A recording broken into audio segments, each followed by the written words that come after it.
할렐루야. 네. 지난 한 주가 또 하나님의 은혜로 승리하셨을 줄로 믿습니다. 저는요 매주 이렇게 주일 새벽만 되면 막 떨려요. 왜 떨리는 줄 아세요? 여러분 얼굴을 볼 생각하니까 너무 떨리고 여러분 특별히 하나님 만나고 주 앞에 예배드릴 생각이 더 떨립니다. 할렐루야. 이곳에 임하실 주를 기억하면서 전심으로 마음을 드리는 저와 여러분 되시기를 주님 이름으로 축원합니다.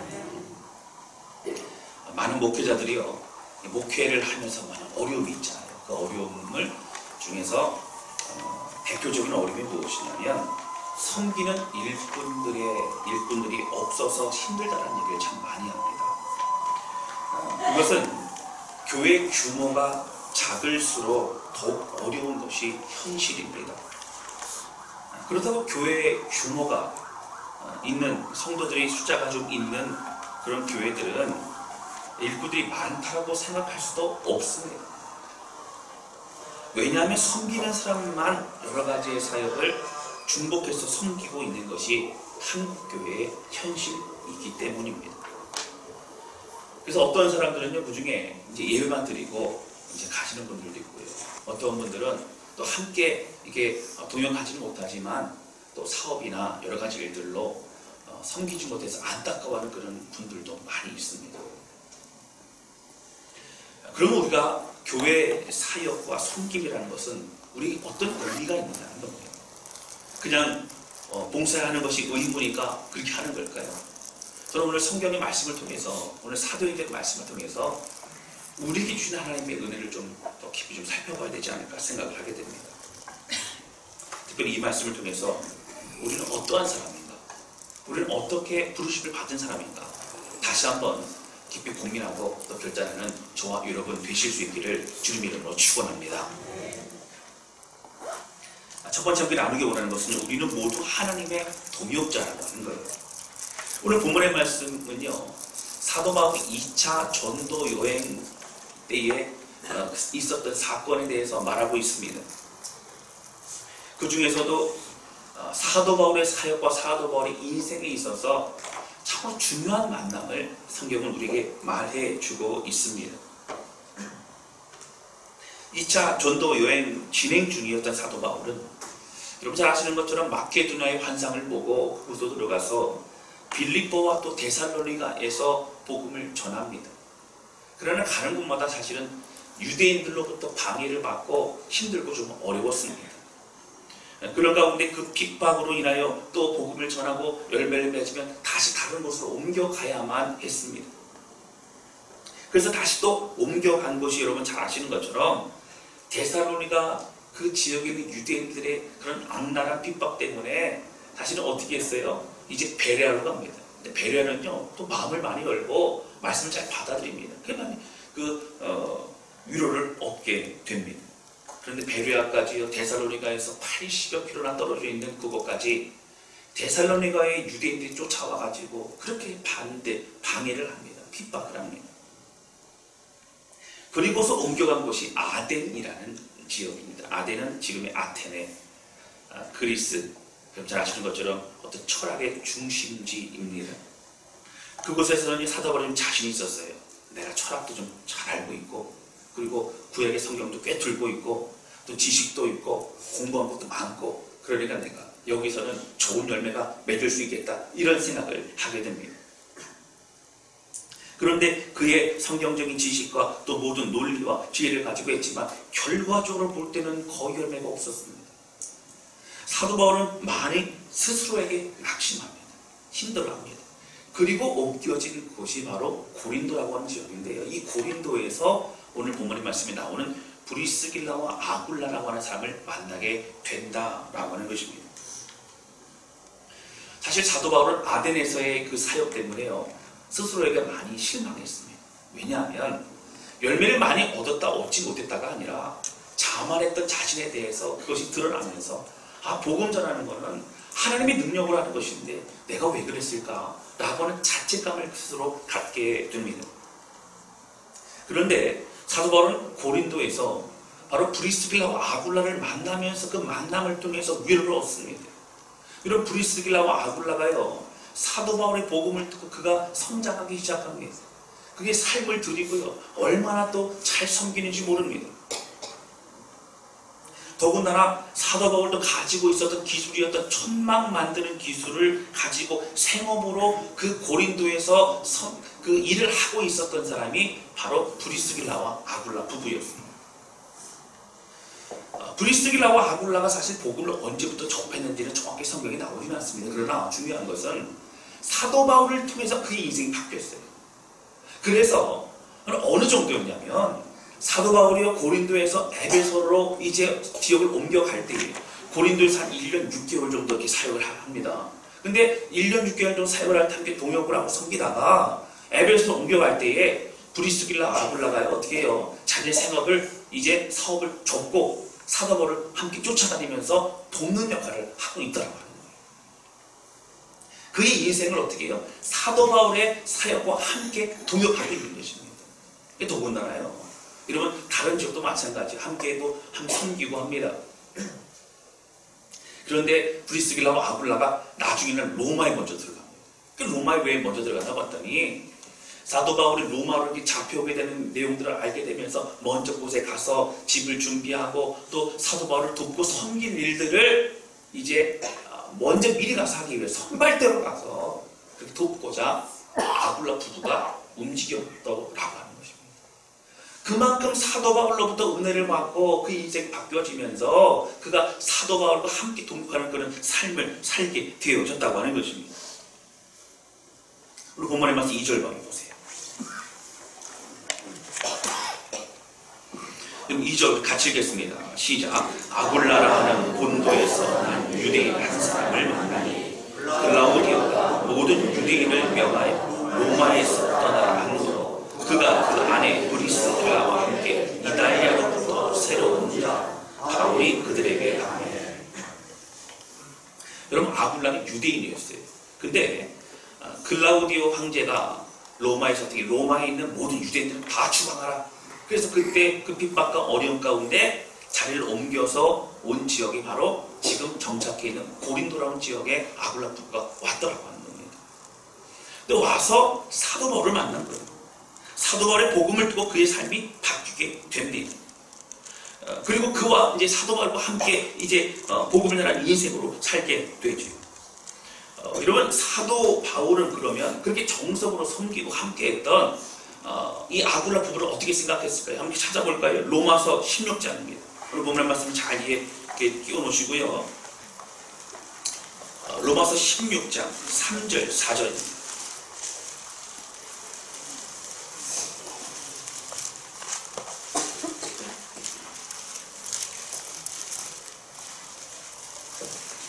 우리 16장 3절 4절 우리 큰 목소리로 같이 읽겠습니다. 시작. 너희는 그리스도 예수 안에서 나의 동역자들이 브리스가와 아굴라에게 문안하라. 그들은 내 목숨을 위하여 자기의 목까지도 내놓았나니 나뿐 아니라 이방인의 모든 교회도 그들에게 감사하느니라. 아멘. 여러분 이거는 이제 사도 바울이 로마 교회 보낼 편지 아닙니까? 그런데 로마 교회 성도들아 너희가 브리스길라와 아굴라에게도 문안하라. 함께 그렇게 마음을 나누고 그렇게 기도하라. 그런데 그들은 어떤 사람들이라고요? 나에게 목이라도 내어 놓았던 그렇게 헌신적으로 사역했던 사람들이라 이렇게 말하고 있는 것을 볼 수 있습니다. 얼마나 감동적인 표현입니까? 또 사도 바울이 얼마나 감격해하고 있습니까? 얼마나 고마워하고 있습니까? 그럼 저는요 사실 우리가 많은 축복이 있죠. 그 축복 중에서도 가장 중요하고 가장 좋은 축복은 만남의 축복이라고 생각합니다.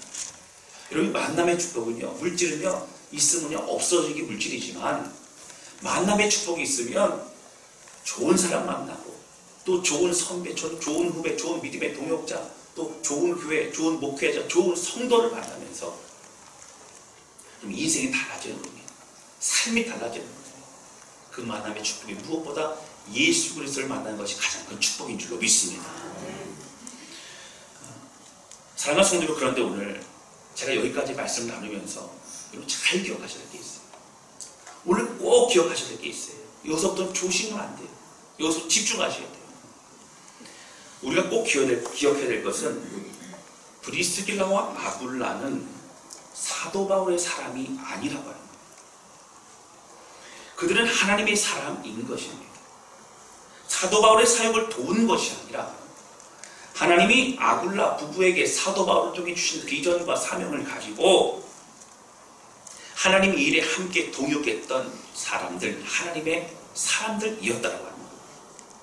여러분, 어떤 목사님들은요, 이 본문의 말씀을 가지고 목회자에게 충성을 다하라, 브리스길라 아굴라처럼 목회자에게, 사역자들에게 목을 내놓는 그런 삶을 살아라. 여러분, 성경 본문을 잘못 해석하고 있는 겁니다. 여러분, 잘 들으셔야 돼요. 이 말씀은요, 목회자에게 잘하라고 하는 말씀이 아니에요. 그들은 아무리 서로를 사랑하고 섬기고 함께 동역하고 함께 그렇게 하지만 그들은 서로를 바라보는 그런 사람들이 아니었습니다. 함께 하나님을 바라보는 믿음의 사람들이었다고 하는 거예요. 그들은 그리스도 안에서 만남이 있었어요. 만남의 축복이라는 것은요, 여러분, 우리 입장에 볼 때에 만남의 축복은 하나님이 보내주셔서 그 사람이 나에게 주신, 하나님이 주시는 어떤 그런 선물 정도가 아닙니다. 만남의 축복을 통해 만난 모든 사람들은요, 그 사이에 하나님이 함께 계신 거예요. 하나님으로부터 만나는 거예요. 하나님이 연결시켜 주신 거예요. 하나님과 함께 만나고 모임을 하고 동역하고 하나님의 은혜로 모든 것을 이루고 나가는 것입니다. 할렐루야. 여러분, 그렇게 될 때에 모든 영광을 하나님이 받으실 수 있다고 하는 거예요. 그동안 그들이 얼마나 많은 수고 헌신을 했겠습니까? 얼마나 브리스길라와 아굴라가 애쓰고 수고했으면 목이라도 내려줄 수 있는 그런 사람이라고 그렇게까지 칭찬을 하고 고마워하고 있습니다. 그러나 그들의 모든 사역과 섬김 헌신은 하나님께 드려지는 사역과 헌신이었다고 하는 거예요. 여러분, 하나님이 함께 하시는 만남이었기 때문에 사람의 격려와 보상으로 그들의 마음이 채워지지 않았습니다. 하나님이 기뻐하시고 하나님의 영광 받으시는 것으로 감사하고 만족할 수 있는 것이 하나님 바라보는 하나님의 사람들의 은혜의 삶인 줄로 믿습니다. 여러분, 그래서 브리스길라 아굴라는 엄밀히 말해서요, 사도 바울의 동역자가 아니에요. 누구의 동역자일까요? 하나님의 동역자입니다. 우리 모두는 하나님의 동역자입니다. 할렐루야. 하나님께서 주시는 은혜를 경험하고 하나님의 사랑을 깨닫고 그 부르심과 은혜에 반응하는 사람들, 그래서 봉사 헌신하는 사람들, 그래서 목회하는 사람들, 그래서 영혼 살피는 사람들, 그래서 하나님의 교회를 위해서 애쓰고 수고하는 우리 모두가 하나님의 사람들인 줄로 믿습니다. 여러분, 세상에서 질문 드릴게요. 세상에서요, 사업이나 어떤 이익을 위해서 마음을 함께하는 사람을 누구라 그러죠? 예, 어떻게 하셨어요? 예, 정확하게 말해서 동업자라고 해요. 동업자.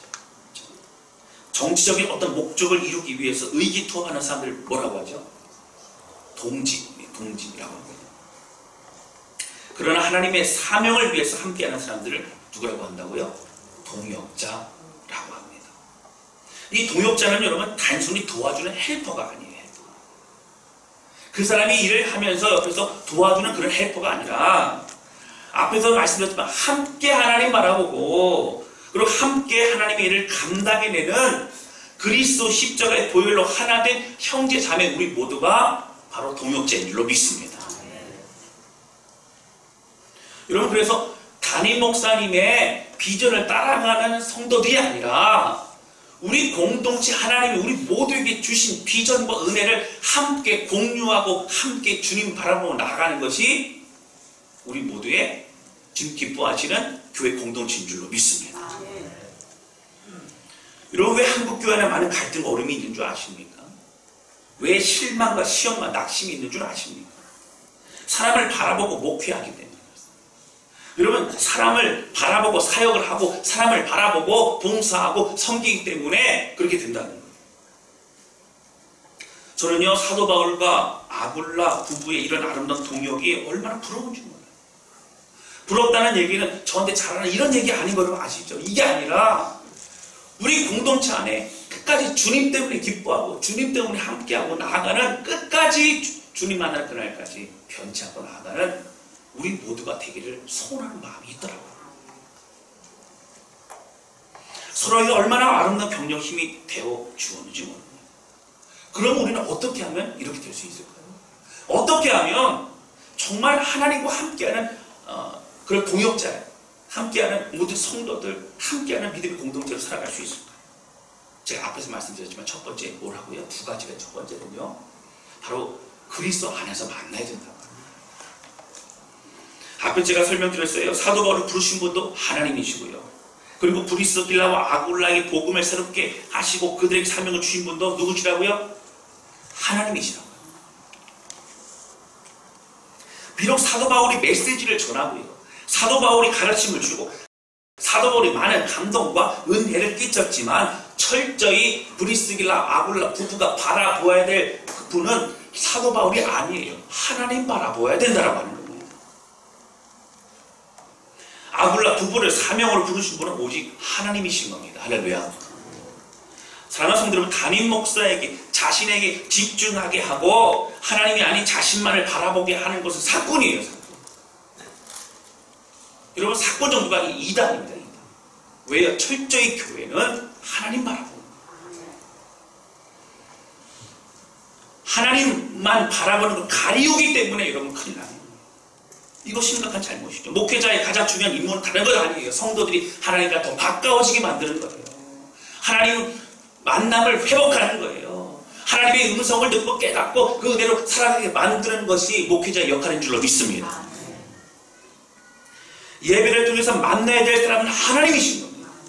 설교를 통해 깨닫게 해주시는 분은 목사님의 말이 아니라 그 안에 주시는 하나님의 음성을 들어야 되는 줄로 믿습니다. 오직 주님만 바라보고 주님만 드러내요. 그게 교회예요. 여러분, 결혼 종료기가 돼서요, 이제 남녀가 이렇게 만나지 않습니까? 그걸 뭐라고 부르죠? 잘 안 해보셨어요? 제가 이제 요 대답에 대해서 사람마다 다르더라고요.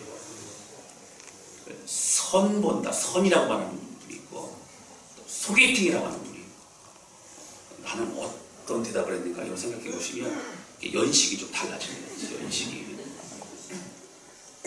또 어쨌든 남녀가 이렇게 만나가지고 이렇게 만나는 그 자리가 오기까지 쉽지가 않은 게요. 사진도 보여주고 뭐 여러 가지 설명도 하고 그렇습니다. 나이 차이가 많은 것 같아요. 아니에요. 그 사람 진짜 나이는 조금 차이가 나지만 너무너무 좋은 사람이에요. 서로 이렇게 장점을 얘기하면서 중간에 누가 애쓰고 수고해요? 중매쟁이가 애쓰고 수고해요. 그리고 이 아가씨, 이 자매는 너무너무 귀한 자매고요. 서로 막 얘기합니다. 그러면서 그 자리에 나오게 한다는 거죠. 그래서 나왔습니다. 그게 만났어요. 근데 중매쟁이가 만나게 한 자리에서 뭐 하면 돼요? 그럼 안 나와도 되고요. 그럼 만나게 하고 빨리 가면 돼요. 문제는 뭐예요? 거기서 앉아가지고 무슨 얘기 하나 들어보고 그리고 뭐 옆에 훈수 두고 그럼 돼야 안 돼요. 그럼 안 된다고요. 그럼 중요한 것은 뭐예요? 성도들이 하나님을 만나게 하는 게 제일 중요한 겁니다.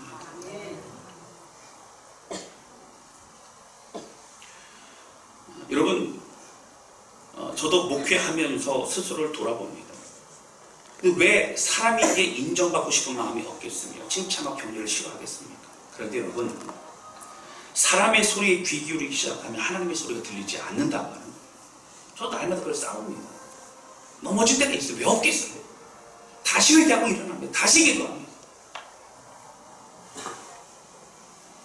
목회자는 하나님이 주신 마음을 가지고 살아가는 사람이라고 합니다.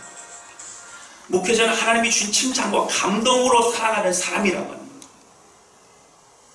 그래서 성경 공부를 가르쳐도 여러분, 예수님의 제자를 만들어야지 자신의 제자 만들면 안 돼. 제 제자 만들면 안 돼.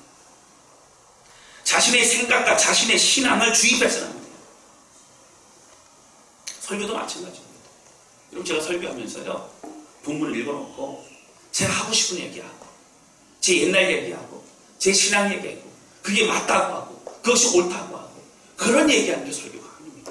설교 철저히 하나님이 공동체에 주시는 성경의 메시지를 함께 전할 수 있어야 된다고 합니다. 네.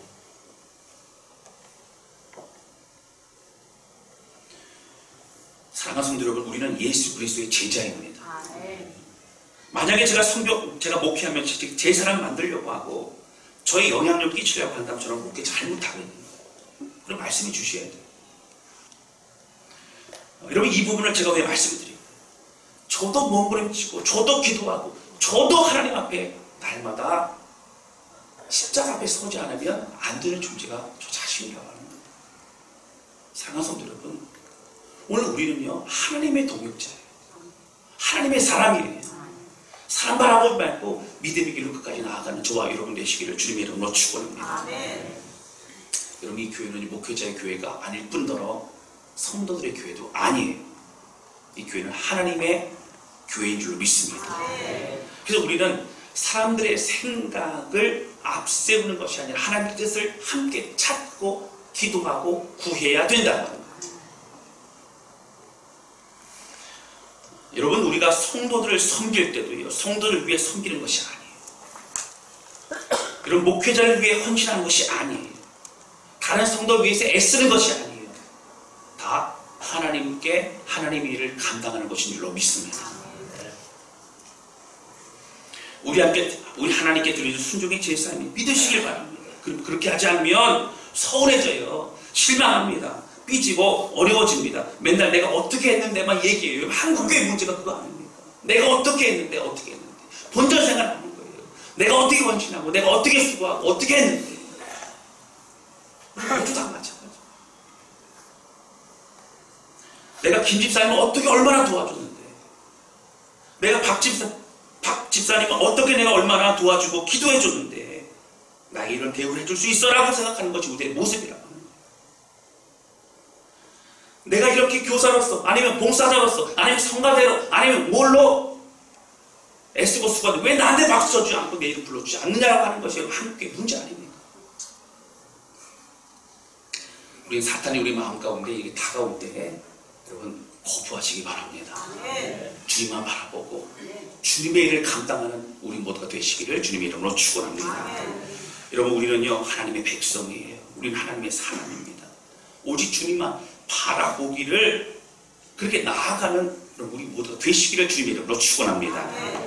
여러분, 사실 제가 목회하면서 우리 다스랑교회 성도들이 너무 감사한 게 있어요. 뭐냐면 이런 정말 말없이 섬기는 분들이 참 많아요. 다스랑교회.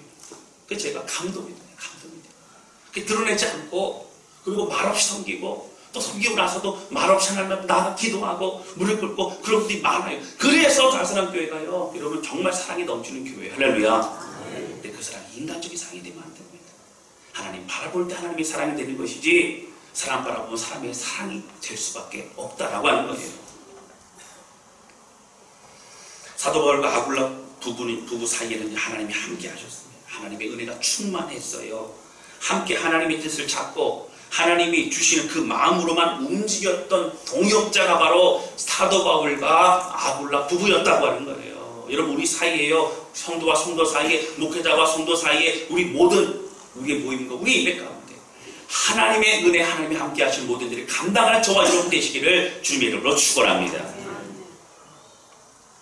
그럼 두 번째, 우리 아굴라 부부와 사도 바울 같은 그 나름 동역의 모습을 우리가 어떻게 할 수 있을까요? 첫 번째 뭐라 그랬죠? 하나님과 그리스도 안에서의 만남이에요. 두 번째는 뭐라고요? 바로 복음 안에서 하나가 돼요. 그러니까 복음을 위한 복음이고 복음을 위한 그런 은혜의 삶이 되어야 됩니다. 사도 바울에게는 많은 동역자들이 있었어요. 동역자 누구인가 좀 알기 원하시는 분들은 로마서 16장 보시면 누구의 문화라 그게 다 그거예요. 함께 도왔던, 함께 기도한 동역자들, 로마교회 성도들아, 이 사람들을 위해서 좀 기도하라.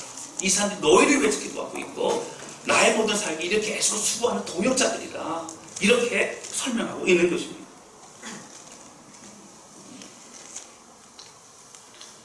여러분, 대부분의 모든 관계가 사랑과 감사의 관계입니다. 어떻게 그렇게 많은 사람들이 있을 수 있고 또 견차 끝까지 그런 관계를 가지고 나아갈 수 있었을까요? 그들은 철저히 복음 안에서 하나 되었기 때문이라고 합니다.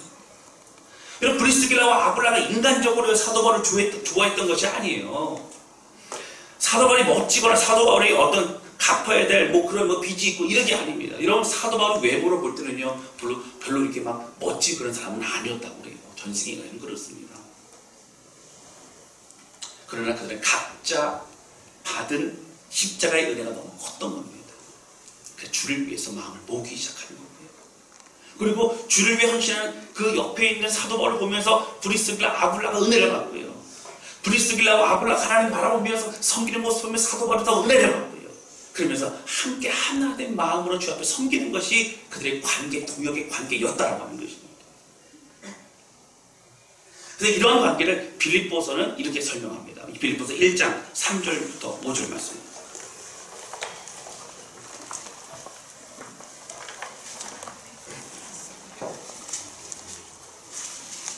빌립보서 1장 3절, 4절, 5절.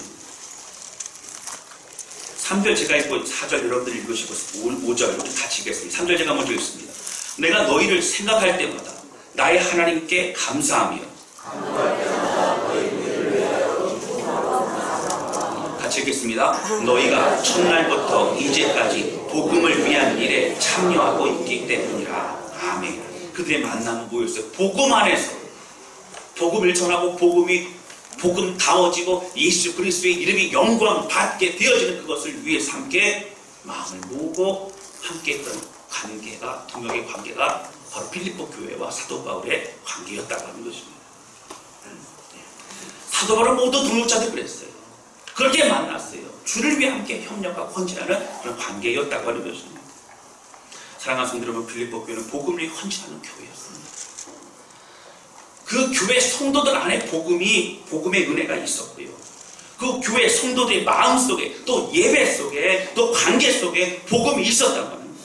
그 은혜로 인해 모이고 그 은혜로 인해 기뻐하는 교회가 바로 빌립보 교회였습니다. 그리고 우리가 교회라고 하면요, 교회 건물 생각하잖아요. 교회로 인해서 건물. 사실 교회라고 하는 것은 명확히 말씀드리면 믿는 자들의 모임, 공동체, 그게 교회입니다. 여러분, 요즘에 개척하는 게 얼마나 힘든지 몰라요. 참 어렵습니다. 그래서 좀 많은 그런 신학교 졸업하는 분들이 개척에 대한 그런 비전을 갖기가 참 어렵습니다. 한 해도 많은 교회들이 개척을 하지만 또 많은 교회들이 문을 닫기도 해요. 또 지하 상가나 상가 지하나 아니면 상가에 있는 교회들 잘 가지 않습니다. 부담스러워요. 어떤 집사님이 어디 멀리 지방에서 이렇게 갈 일이 있어가지고 가셨다가 그 근처에 있는 교회에 들어갔다 그래요. 이제 찾아보니 가까운 교회가 그 상가에 있는 지하에 있는 교회라고 해요. 예배를 드리고 있는데 분이 딱 들어갔는데 갑자기 예배가 멈추어지더래요. 그리고 다 쳐다보더래요. 모든 사람 10명이 다 일어나가지고 막 자리를 안내하고 성경책을 갖다 주고 막 하고 막 그렇게 하더래요. 얼마나 반가웠겠어요. 눈물 흘리면서 기도 응답이라고 막 그랬다고 합니다. 잠깐 갔는데 이걸 어떻게 해야 되나 그런 마음이 있다는 쉽지 않습니다. 많은 사람들은 사실 여러분 대형 교회 가고 싶어요. 갖추어진 시설, 또 어떤 자녀들을 위해서 그런 주일학교 시스템 이런 건 참 잘 돼 있지 않습니까? 제가 아는 교회 목사님이요, 교회 월세가 매월 500만 원이에요. 500만 원. 월세 내느라고 힘들어요. 월세. 여러분, 그러면 월세 안 내는 교회, 또 빚 없는 교회는 좋은 교회입니까? 건강한 교회입니까? 여러분, 아니라고 하는 거예요. 건강한 교회, 그리고 하나님 기뻐하시는 교회의 그 기준은 무엇이냐면 성도들이 하나님 바라보는 교회인가, 그 안에 하나님의 임재가 있는가, 사모하는가, 복음이 있는가, 말씀이 있는가, 영원 사랑하고 영혼들을 위해서 복음 전하고자 하는 열정이 있는가, 좀 살펴볼 수 있어야 된다는 겁니다. 많은 교회들은요, 성도들이 빠져나가니까 교회 관리하기 위해서 바쁩니다. 관리. 그럼 성도들은 관리하는 게 아니고요, 성도들은 섬기는 겁니다. 그리고 성도들 은혜 받으면 헌신하게 되어 있고, 주님 만나면 삶을 더 주에 드리게 되어 있다고 합니다. 근데 이 은혜라고 하는 것도 사실 우리 생각에 내가 원하는 설교, 내가 원하는 말씀을 듣고 또 때로는 마음이 찡하게 감동이 되고 그런 것만을 원한다면 이건 은혜가 아니에요. 하나님이 우리 공동체에 주시는 메시지가 은혜예요. 하나님이 오늘 우리에게 말씀하시는 그것이 은혜예요. 할렐루야. 이것이 우리가 어떻게 받아, 나를 위한 예배인가 정말 하나님께 드려지는 예배인가는 다르다고 하는 것입니다. 여러분, 정말 하나님 기뻐하시는 교회, 건강한 교회는 성령님이 임재하시는 교회예요. 성령을 찾고 찾는 성도들이 있는 곳에 주님은 임하시는 줄로 믿습니다. 예수 그리스도의 보혈의 십자가를 찾고 그 은혜를 가지고 있는 자들에게 주님이 임하신다고 하는 거예요. 성령 임하시면요, 은혜가 임하고요, 그리고 깨닫게 되고요, 회복이 있고요, 그리고 회개가 있고요, 치유가 있고요, 그리고 방향을 찾을 수 있게 된다고 하는 겁니다. 할렐루야. 여러분, 오직 복음의 은혜만 순종하는 교회가 돼야 돼요. 지하실에 있건 지상에 있건 건물이 있건 멋지고 큰 교회건 아니건 간에 하나님이 주시는 복음과 은혜 안에 하나 된 교회, 그 주님 기뻐하시는 교회인 줄로 믿습니다. 여러분, 우리 교회는 성령의 은혜가 넘치는 교회입니까?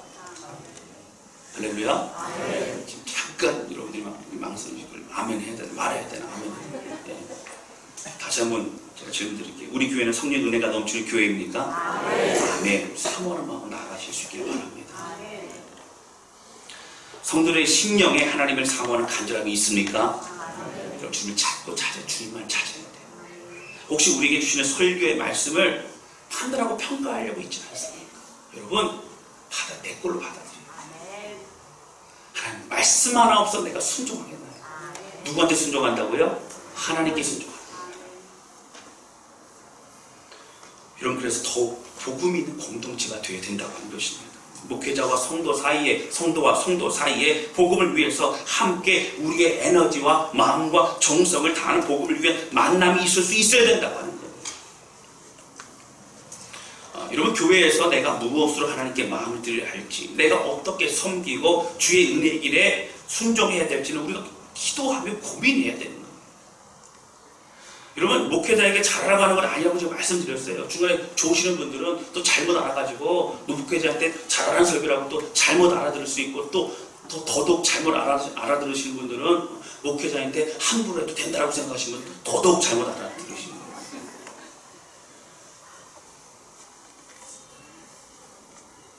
말씀을 정리합니다. 아굴라 부부는요, 사도 바울의 동역자였지만 실제로 하나님의 동역자였음을 깨달았어요. 그래서 끝까지 주기를 걸어갈 수 있었습니다. 여러분, 옆에서 얼굴 좀 봐보세요. 너무 격해하지 마시고 얼굴 좀 봐보세요. 이렇게 고백해서 주겠어요. 집사님, 잘 끝까지 듣고 가세요. 끝까지. 집사님, 제가 집사님의 동역자가 되어줄게요. 그리고 제가 하나님의 동역자입니다. 그리고 집사님의 동역자가 되어줄게요. 여러분, 하나님의 동역자가라는 것을 먼저 얘기하시고 제가 집사님의 동역자가 되어드릴게요. 여러분, 함께 인사 나누시겠습니다. 집사님, 제가 하나님의 동역자입니다. 지금 제가 집사님의 동역자가 되어드릴게요. 하나님 안에서 하나 되고, 여러분, 복음으로 하나 되고, 여러분, 하나님 공동체가 되어야 된다고 하는 것입니다. 할렐루야. 여러분, 제가 잘못 들을지 모르지만 제 동역자가 되어주세요. 이렇게 하지 마시고 제가 되어드릴게요. 이렇게 아셔야 된다고 합니다. 여러분, 제가 한 가지 말씀을 마칠게요. 지난주 성경 공부하면서 이렇게 이제 성도들이 이렇게 많이 모여 계셨어요. 그래서 제가 그랬어요. 권사님, 올해 나이가 어떻게 되세요? 그랬더니 64세, 65세 정도 됩니다. 겉으로 볼 때 저는 그렇게 안 보이시는데 벌써 그렇게 되셨더라고요.